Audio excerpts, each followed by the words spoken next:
Sistem Perkhidmatan Kesihatan Negara dipercayai akan lumpuh pada 5 Jun lalu sekiranya total lockdown tidak dilaksanakan. Peningkatan kes yang semakin meruncing memaksa pihak berkuasa mengambil keputusan drastik meskipun memberi impak ekonomi yang besar kepada negara. Seperti di PKRC 2.0 Maib Serdang, Selangor, fasiliti yang tersedia ada menjadi sesak apabila hampir 1,000 kemasukan baru dicatat saban hari dengan peratusan penggunaan katil-katil di Dewan Pesakit mencecah sehingga 60% pada satu masa. Majoritinya warga negara Malaysia berusia 30 hingga 39 tahun dengan kategori 1 mencatatkan kemasukan tertinggi diikuti kategori 3 dan 2. Kemasukan tanpa henti ini juga meletakkan pengurusan di PKRC 2.0 Maib sentiasa bersiap siaga mendepani sebarang kemungkinan bagi menampung kemasukan tinggi pesakit positif COVID-19 dan keperluan asas mereka selama berada di sini. Situasi yang serius sebegini diharungi semua di pusat kuarantin dengan penuh komitmen.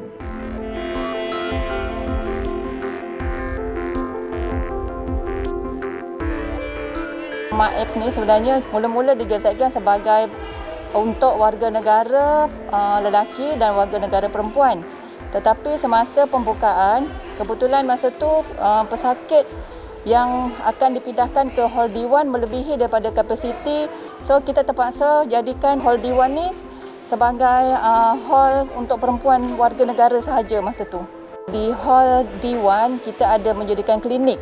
Kategori 1 pun yang mempunyai masalah, yang ada komorbid, yang itu pun kita perlu ambil perhatian. Kita memang maklumkan kepada semua pesakit, contoh dia ada demam ke, ada sakit kepala dan ada yang memang ada masalah perubatan, digalakkan untuk pergi ke klinik setiap hari.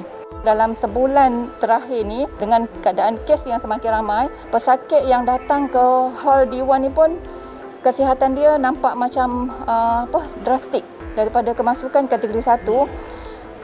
Ada juga yang dalam masa 1 hari dia punya kesihatan dia menurun daripada kategori 1 pergi ke kategori 2 dan kategori 3. Yang itu yang terpaksa kita pindahkan ke Maria untuk rawatan resuscitation.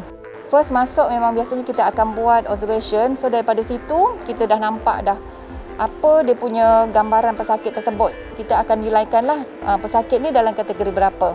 Kita akan tengok juga umur ataupun yang pesakit tu dalam kategori warga emas ke, daripada golongan yang muda ataupun kanak-kanak. Dan kalau kumpulan tu sikit, mungkin jangka masa nak jumpa doktor tu pendek. Sekali kemasukan kita pernah menerima 100 pesakit. Dan untuk hari ini sebenarnya kanak-kanak yang berumur 1 tahun hingga 3 tahun sahaja hampir 50 orang. Dan sekarang saya rasa peningkatan kes kanak-kanak yang mendapat jangkitan COVID ni. Sebelum ni saya bertugas di Ibu Pejabat Kementerian Kesihatan Malaysia. Tapi semasa di Ibu Pejabat Kementerian Kesihatan Malaysia, saya juga ada mobilisasi ke CPRC Kebangsaan di mana bertugas sebagai pengguna sekiranya membantu pelbagai kategori lah dalam keadaan dunia tengah berperang dengan pandemik COVID-19. Sebenarnya diinform untuk kata datang untuk mengendalikan atau membantu petugas-petugas frontliner. Saya rasa kami dapat arahan kami dapat arahan pada pagi Jumaat, dan pada hari Jumaat tu juga kami perlu lapor diri di PKRC Bersepadu Maib ni. Pengalaman yang nak kata pengalaman pahit tu tak adalah, tapi kami ambil iktibar ketika kemasukan mass admission dengan keadaan staf yang tak cukup. Kadang-kadang pernah sekali kami menerima kemasukan lebih kurang dalam 550 pesakit dalam satu masa, dan bagaimana kita nak handle dengan keadaan katil, sometimes kadang-kadang tak cukup kan. Tetapi will be smooth apabila kami bergabung dengan interagensi, dan juga saya akan turun sendiri sebagai floor manager untuk mempermudahkan anak buah saya menguruskan kemasukan pesakit sehinggalah pesakit duduk di katil. Jika berlaku kecemasan yang berada dekat red zone. Yang ni kita panggil, sekitar pesakit kita panggil red zone. Kita perlu bertindak terlebih dahulu sebelum ada tim yang sampai. Kita ada tim lah untuk kecemasan. Kita panggil daripada Maria lah, tim daripada Maria untuk datang sini. Walau bagaimanapun, tim yang ada kat dalam ni, kita attend yang kecemasan tu dulu. Kalau perlu buat CPR, kita perlu buat CPR. Dekat MAEP ni, semua staf tak kira siapa perlu belajar CPR.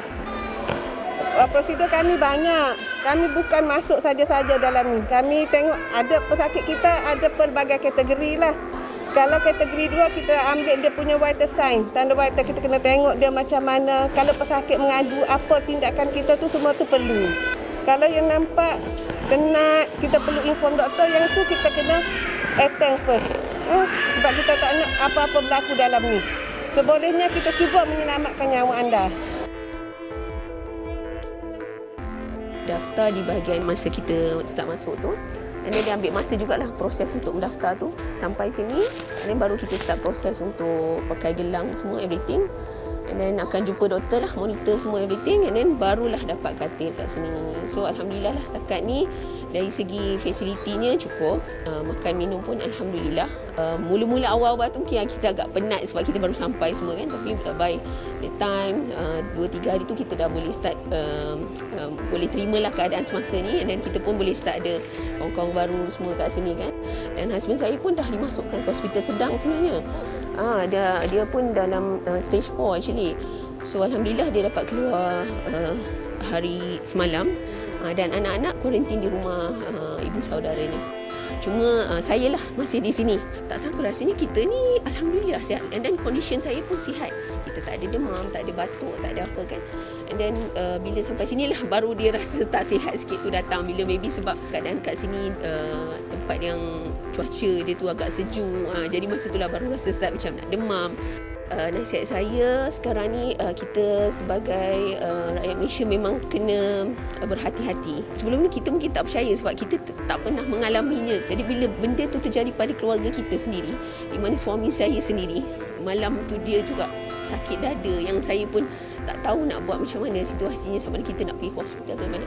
Jadi benda tu bila berlaku pada kita baru nampak dia punya situation dia tu bagaimana. Dan husband kita pun dalam keadaan dia menangis. Dia kata benda ni dia sendiri tak tahu sama ada dia boleh keluar hospital atau tidak masa tu.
Canon, delighting you always.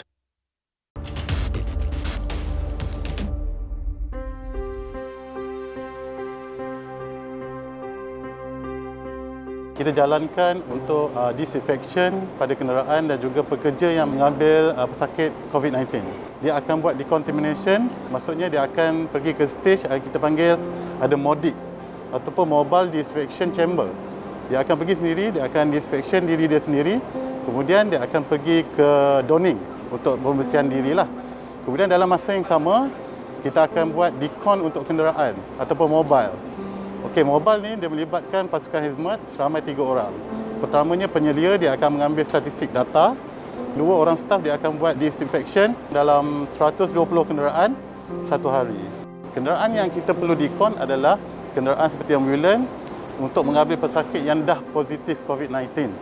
10 minit bagi ambulans dan kenderaan bas dia akan ambil masa selama 15 minit. Kita menggunakan cecair deterjen. Kita akan buat campuran dengan air dan kita akan buat semburan untuk nyakuman lah. Kita menggunakan mesin. Kita panggil garden sprayer. dia memang dah garanti dia akan selamat digunakan selepas kita buat disinfection. Kami di sini badan yang dipertanggungjawabkan memantau clinical waste, linen dan cleansing. Memang sentiasa memberikan yang terbaik untuk memastikan rakyat Malaysia dan bukan warga negara yang akan ditempatkan di PKRC Mayap ni dapat menjalankan kuarantin dengan baik dan selesa.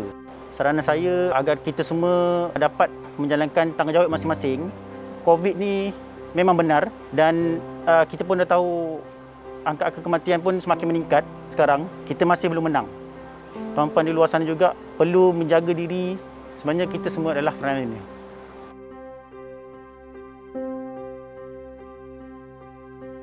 Untuk makluman, APM ada 2 tugas utama. Yang pertama selaku Sekretariat Pengurusan Bencana dan yang kedua adalah dari segi agihan makanan di mana kami adalah merupakan salah satu daripada jawatankuasa sajian, penginapan dan kebajikan. Suka saya nak berpesan kepada orang ramai di luar, kita kena ingat kita sekarang dalam keadaan situasi bencana. Ini ramai orang yang tidak perasan. Mereka ingat mereka datang ke PKRC ini adalah merupakan hospital yang mempunyai kemudahan yang lengkap. Kena ingat, kita berada dalam situasi bencana. Yang mana kalau sesiapa yang pernah mengalami bencana, contoh banjir ke, kebakaran ke, tanah runtuh ke, situasinya adalah sama seperti di pusat-pusat pemindahan. Kalau kita bandingkan di pusat pemindahan, mangsa-mangsa ini akan menyediakan makanan secara sendiri. Mereka akan memasak, mereka akan buat agihan. Tapi di sini, di PKRC, tuan-tuan bernasib baik kerana apa? Pihak kami menyediakan makanan dan mengagihkan kepada tuan-tuan. Dan inilah situasi yang kita kena lalui. Itulah proses biasa yang mana kita bila kita berada di suatu tempat yang tidak selesa. Dan pada saya apa yang kita buat di sini adalah paling sesuai dan paling selesa yang kita dapat berikan.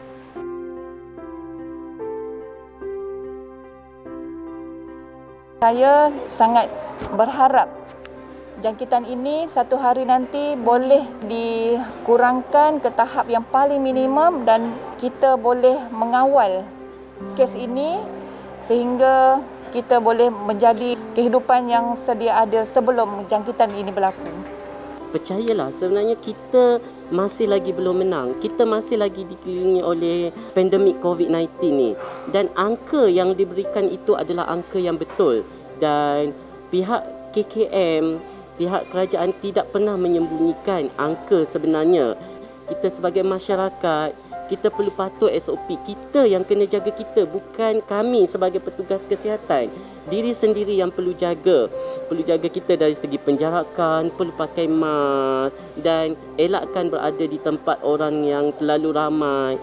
Satu lagi, nasihat saya, percayalah, kita masih belum menang dan sama-sama kita jaga SOP untuk kita melandaikan kembali angka pandemik COVID-19. Untuk anda semua di luar, saya mohon sangat amalkan SOP. Amalkan penjarakan, pakai mask, sentiasa cuci tangan. Kami memang fully kat sini. Khas untuk jaga anda yang positif COVID. Saya mohon sangat-sangat amalkan SOP, ikut saranan kerajaan.